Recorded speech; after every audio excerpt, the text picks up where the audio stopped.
اختر مینگل بلوچستان کے بلوچ قوم کے دشمن ہیں. میں بلوچ قوم کا اس کو دشمن نمبر اور ایک ناسور سمجھتا ہوں. اور وہ اپنی روایات بلوچی روایات کیا پہ بات کرتے رہے. ہم آج بھی چاہتے ہیں کہ دہشت بلوچستان کے اندر امن ہو اور دہشت گردی کا خاتمہ ہو.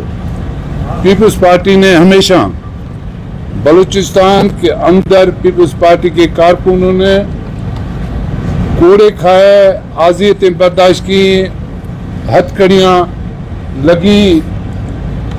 ہم لوگوں نے کبھی بھی بھاگنے کی کوشش نہیں کی.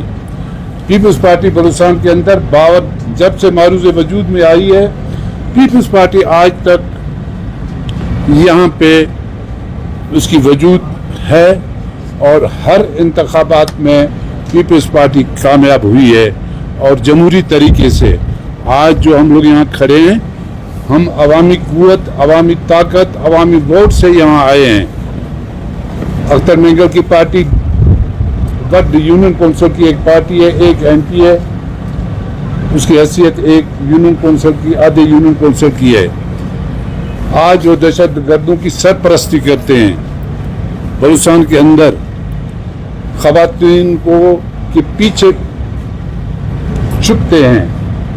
پیپلز پارٹی نے ہمیشہ, ہماری قیادت نے, چاہے ذوالفقار علی بھٹو ہو, شہید محترمہ بے نظیر بھٹو ہوں, انہوں نے مردانہ وار اس ملک میں آمروں کا مقابلہ کیا اور خود ہاتھوں میں ہتھکڑی لگا کر جیلوں میں گئے.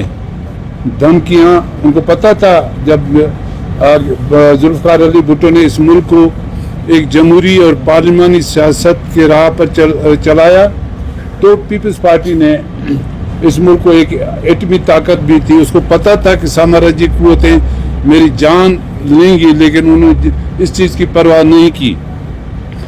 ان کی یہ خواہش تھی, کوشش تھی پیپلز پارٹی کہ یہ ملک مستحکم رہے اور یہاں پہ ایک جمہوری اور پارلیمانی سیاست ہو. بے نظیر بھٹو ملک سے جبری جلا وطن کیا گیا. جب ملک واپس آ رہی تھی تو ان کو یہ پتا تھا کہ اس کی جان کو خطرہ ہے. 18 اکتوبر کا ثانیہ جہاں پہ ایک بہت بڑا بم دھماکہ ہوا دہشت گردی کا, 200 پیپلز پارٹی کے کارکنوں شہید ہوئے اس ثانے میں. اور صبح کو بے نظیر بھٹو ان زخمی ہمارے جو پارٹی ورکر تھے ان کی مزاج پرسی کے لیے اسپتال میں پہنچی ہوئی تھی. پیپلز پارٹی نے کبھی بزدلانہ سیاست نہیں کی, نہ کسی کے پیچھے چھپے.